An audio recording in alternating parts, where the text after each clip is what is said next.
I am calling the regular meeting of the University Place City Council for Monday, August 17th, 2020 to order. We are conducting our meeting remotely in compliance with the special Open Public Meetings Act rules issued by Governor Inslee's emergency order. City Clerk, can you please conduct the roll call? Councilmember Figueroa. Councilmember Figueroa present. Councilmember Keel. Councilmember Keel, present. Councilmember Pro Tem Lee. Councilmember Pro Tem Lee, present. Councilmember McCluskey. Councilmember McCluskey, present. Councilmember Fleming. Councilmember Fleming here. Mayor Pro Tem Worthington. Mayor Pro Tem Worthington here. Mayor Bellisi. Mayor Bellisi here. Mayor, you have a quorum. Thank you. Before we begin our meeting, we have a few special rules I want to go over with everyone. First, participation in public comments will be accepted by the following methods. 1, written comments or testimony will continue to be accepted via email. Comments received before 5:30 deadline will be electronically provided to City Council for their consideration. 2, subject to technological limitations, the Council will also accept telephonic comments by calling the number listed on the agenda, 1-509-342-7253, conference ID number 313-926-457#. For the members of the public who are calling in, please be advised that we will take your call in the order received. To ensure order, your microphone will be muted until you have been recognized to speak. You will be recognized by the last 4 digits of the telephone number you are calling from. At that time, you will be asked to unmute your microphone by pressing *6. Secondly, for the City Council members, as with our previous remote meetings, we will continue to use the red robin method in the sequence showing on the speaking and voting chart our City Clerk has provided each of you to ensure order of our meeting and that everyone has a chance to speak. With that, may I ask Councilmember Keel to lead us in the Pledge of Allegiance. Councilmember.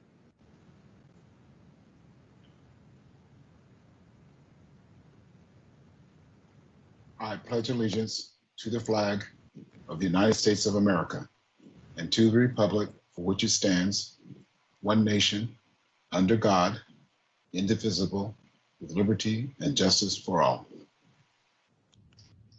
Thank you, Councilmember Keel. At this time, may I have a motion to approve the agenda for this evening's meeting? Madam Mayor, I move for the approval of the agenda as distributed for August 17th, 2020. Thank you. I have a first. Do I have a second? Councilmember Keel, I second. Okay, I have a first and a second. Are there any concerns or corrections needed to the agenda? Okay, not seeing any.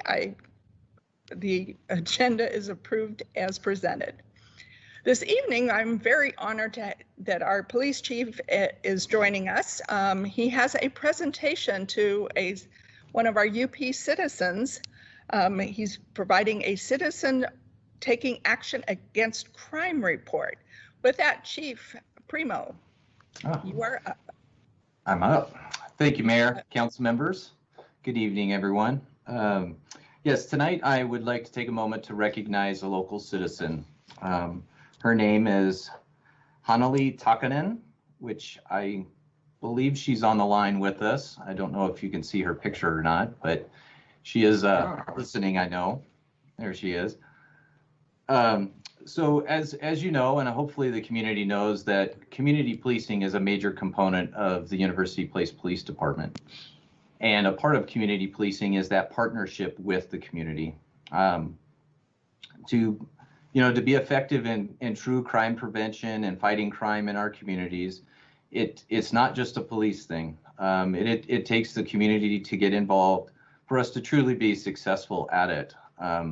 And one of the ways that we try to recognize when that partnership works is through this program called Citizens Taking Action Against Crime. And that what we do is when a citizen does that, we try to take some time to recognize them for their actions. And Hanali Takanen is someone that did that for us. So what I'll tell a little bit of the story. So back in July, she was visiting Chambers Bay, which is pretty common for a lot of people to come up and visit Chambers Bay and go for walks. And she noticed a car prowl happening in progress right out on Grandview Drive. Her actions, she saw what happened, got a good description of the person that was involved, the suspect vehicle that was also involved, and called 911 right away to report everything. Because she called right away, our officers were able to intercept the car a few miles away and make a stop. And then she was able to come up and assist with identifying and confirming that this was the right vehicle and the right people involved. So we made an arrest on that contact. And then as the investigation led, we were able to identify that these suspects were involved in multiple car prowls in that area. Wow. So it not only impacted what happened that day, but also into several other cases that we were already investigating. So again, you know, we like to recognize when citizens take that action, because it is a challenge for some people to get involved. They're either, you know, don't want to get involved at all, or they're nervous or scared about calling 911. Sometimes they finally get to that point, but they call way too late. And we're trying to encourage people to, when they see something, to just call right away and let us to try to navigate all the information and put it together so that we can you know, take action on that information. So again, I'd just like to thank Hanali for her actions that day, and really appreciate the partnership, and thanks again for all your work on that. That's all I have. Thank you. Thank you. Thank you so much. It's always nice to know that we have very concerned citizens in our community that are willing to step forward and take the action that is necessary to ensure that our police can operate in the most efficient manner and that our community stays safe. So Ms. Takan Noonan, I'm sorry if I bastardized your name. I really apologize. But I want to say thank you so much for taking action and stepping forward and ensuring that we have one less car prowler to worry about at this time. And we really want to thank you. Is there any, did she leave? Are you still on board? Would you like to? Yeah, would you like to say something? Nope, just thank you. And I just had to do the right thing, and that's all that was. Yeah. So you can move on my street and protect me. No, thank you so very much.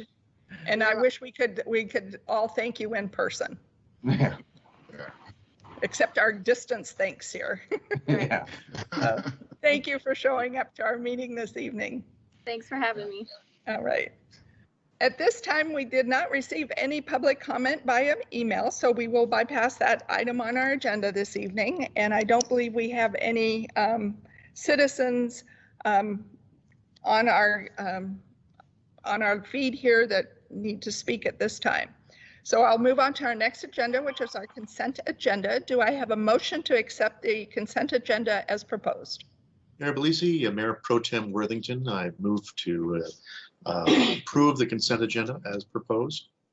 Okay, I have a first. Do I have a second? Councilmember Keel, I second. Okay, I have a first and a second. Are there any concerns at this time from council?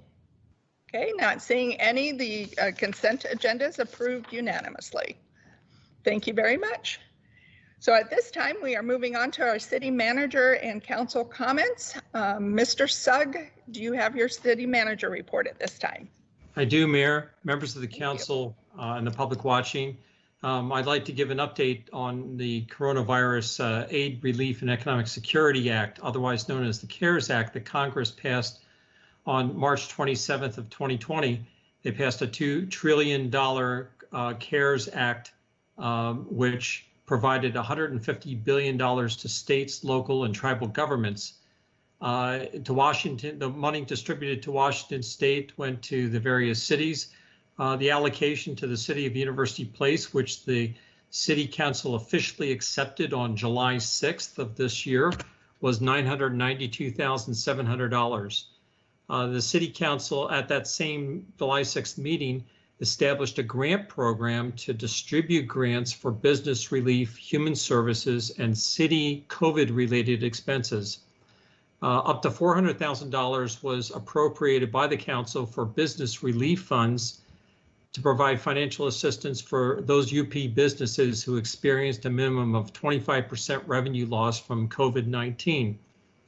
So right after the council approved that program on July 6th, city staff sent out 1,600 postcards, one to each licensed business in University Place.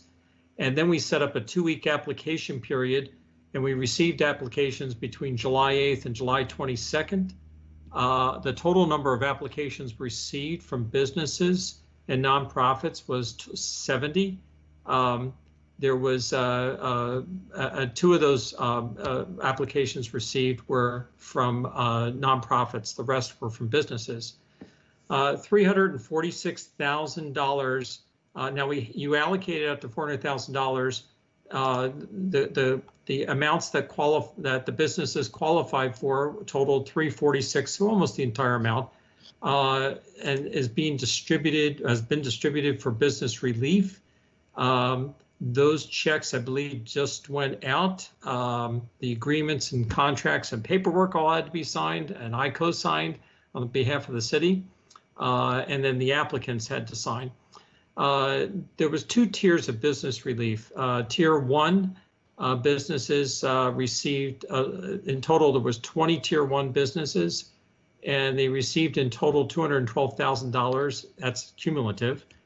The average amount distributed for Tier 1 businesses was $20,000. The Tier 2 businesses, there was 45 of those, a little bit more than double the Tier 1 businesses. And the average amount distributed to those businesses was $3,000. And in total, those 45 businesses received $134,000. So in total, we've distributed $346,000 of the money that the council allocated for business relief. And it was quite a good success. Council then also appropriated at the July 6th meeting $100,000 to help residents and households needing assistance for rent, utilities, and child cares.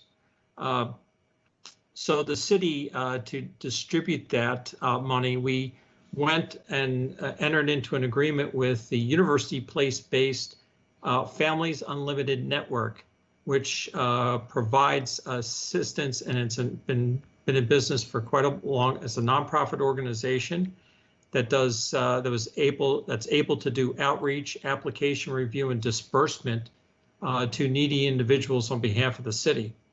The Families Unlimited Network is only collecting a small fee. The bulk of the money, the $85,000, will go directly to those that qualify for that need. Families Unlimited Network will begin dispersing those coronavirus funds to qualified UP residents starting on Monday, August 24th, so 1 week from today.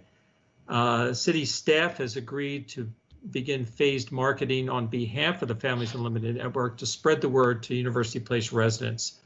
We'll be sending information via email to the following: University Place rental housing partners, University Place child care providers, the University Place School District, University Place School District counselors, and University Place School District PTSA partners, the Parent Teachers Student Association partners. And with that, Mayor, it concludes my report. Thank you, Mr. Sugg. At this time, we are on to council comments. Councilmember Figueroa, do you have any comments or report outs at this time? Councilmember Figueroa, just a small comment, and that is, I have frequently visited some of the businesses that received the some of the CARES Act funds, and they were very, very appreciative and thankful for the city and how they did that, and how they how we processed that whole those funds, and really complimented us on how we did that. I also received, and I'm not saying a lot, but a handful or so, which was nice, of calls from different people that are consumers or customers of some of these businesses that called me and says, I just want to thank you for helping our businesses out. So that was very, very positive. It's a small measure, but still, it was. You don't get those calls at all. So to get a handful was still pretty nice. Thank you, Councilmember Figueroa. Councilmember Keel, do you have any comments or report outs at this time? Great, thank you, Mayor. Yes, Councilmember Keel. I just wanted to underscore what Councilmember Figueroa said. I did receive those 2 comment calls as well from businesses and from citizens that were very appreciative. And Steve, just to you and your staff, thank you for what you guys did. I mean, it was very professional. It was a lot of heavy lifting very quickly. I think you and your staff did a stellar job of coordinating all that stuff and making sure that we were, meeting the letter of the law and also the spirit of getting funds into the hands of UP citizens and businesses. So I just want to thank you all for still doing that. The second thing I wanted to just say, just to let the council know, I did send an email to everyone, but I can make an announcement now that is Pierce Transit, and the mayor's going to talk about this a little bit later on today, but I just want to mention that the Pierce Transit has reconstituted themselves as a board, and so we've had a seat on the board as UP ourselves, but now going forward, we're going to be sharing that seat with the city of Fort And so there's a process that's going on that the mayor's going to talk about a little bit on. But right now, going forward, I think starting in September, I believe it is, we will be sharing a seat with FirstQuest back and forth. That's it for me. Thank you, Councilmember Keel. Councilmember Pro Tem Lee, do you have any comments or report outs at this time? Councilmember Pro Tem Lee, I just concur with what my 2 colleagues have expressed concerning the efficiency of the way that the CARES money was handed out and the fairness of the process. Other than that, I have no further comment except stay safe and healthy. Thank you. Thank you, Councilmember Pro Tem Lee. Councilmember McCluskey, do you have any comments or report outs at this time? Thank you, Mayor. I just want to concur with the other colleagues that I'm very proud of our staff for their coordination and expert management and communication skills that got the word out pretty darn quickly during COVID to get 70 applicants coming back. So thank you so much for, hitting the home run for our community.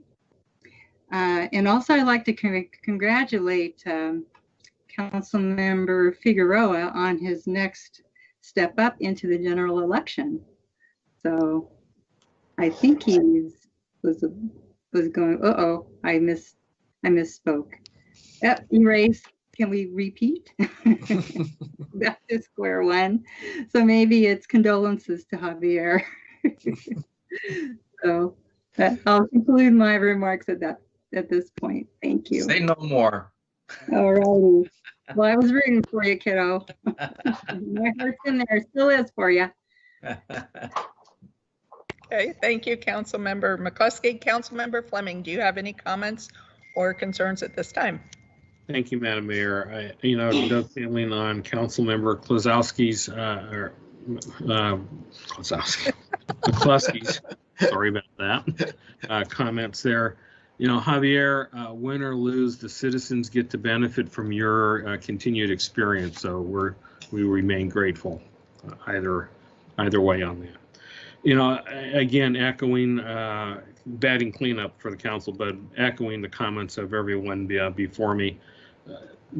This is one of those difficult processes when you have funds and you're trying to be impartial and fair and ensuring that it's done in a timely manner. And the city staff, I think, was exemplary in ensuring that the turnaround time on getting the funds out as soon as we got them in, and then out to the community where it was needed more than anything in a very timely manner. I really have to extend kudos to everyone involved in that process. I know in the very beginning I had concerns and doubts that we as a city could be that timely in responding, but staff rose up to that and did an exceptional job.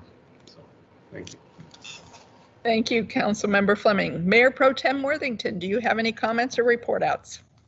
Mayor Bleasy, yes, Mayor Pro Tem Worthington has a few quick comments, but of course, one of the key one is a strong thank you to our city manager Sugg and his staff for, as we've all said, being able to be timely about getting the funds out, being able to be equitable about how it was happened, to be transparent. All of that worked, I think, quite well. And I think it was key that we were able to get those funds out in such short order so people could pay their rent. Some folks, some businesses didn't have that opportunity. They'd been shut down for 3 months, and the 4th month was looking pretty grim, I know from my conversations with folks.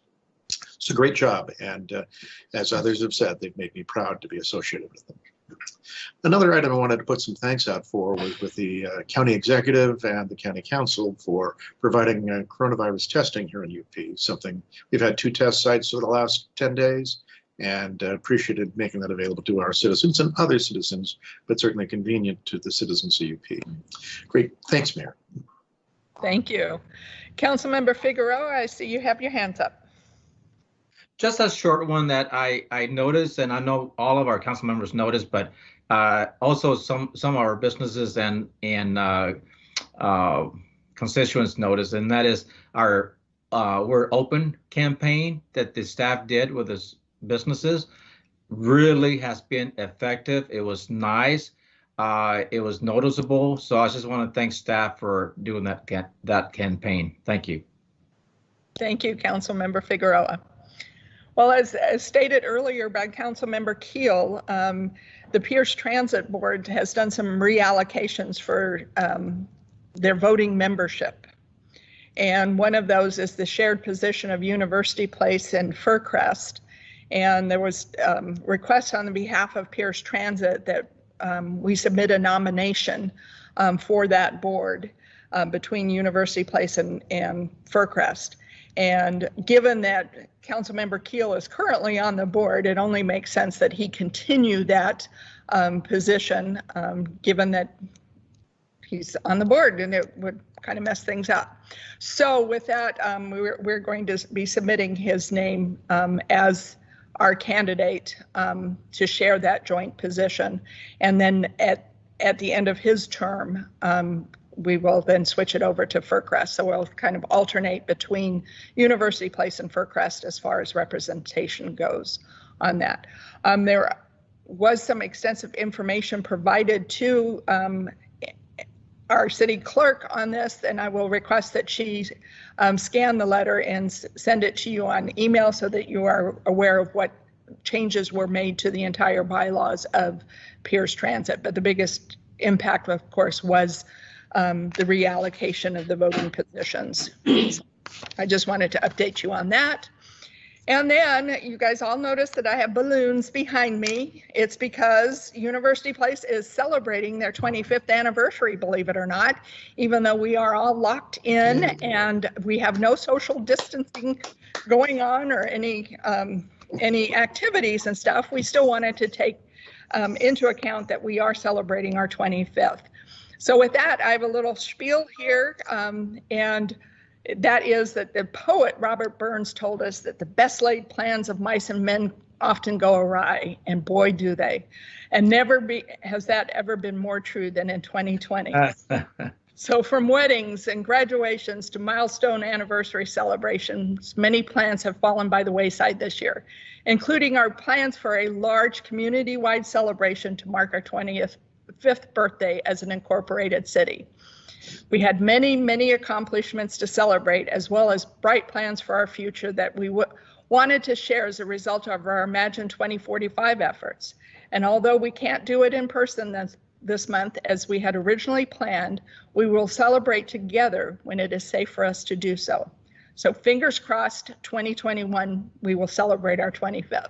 Until then, however, we will hold a special week-long social celebration beginning on August 31st, which is our actual date of incorporation, or our official birthday. We will share some of the city's success stories on our website, Facebook page, Twitter, and Instagram accounts. But we will also want to encourage everyone in the community to participate as well by contributing their own stories, photos, and videos to the hashtag #WeAreUP storyline so we can celebrate our sense of community virtually. And be sure to follow these accounts in the months ahead for updates on our postponed birthday plan celebration. So rest assured, when we can celebrate, we will celebrate in style as only University Place can. Good things come to those who wait. Happy 25th birthday, University Place. Celebrate and share your memories and stories. And that is my report out. So please, I encourage all my council members to think thoughtfully about the last 25 years and to also contribute your shared stories and memories using one of our social media platforms. And hopefully if we get enough shared stories and memories, we can develop some sort of a video or something that we can share with the community and really commemorate a remarkable 25 years. And I particularly want to thank our council member Fleming for being one of the first original council members that had the vision that moved us towards an exceptional growth over the last 25 years and really moved us into a direction that was only a thought when we began the incorporation process. And we've been able to accomplish a heck of a lot in 25 short years. And with the help of my colleagues, we will accomplish a lot more in the next 25 to come. So thank you and happy birthday. And with that, if that is the end of our meeting, so I will adjourn and say thank you to everyone. So good evening.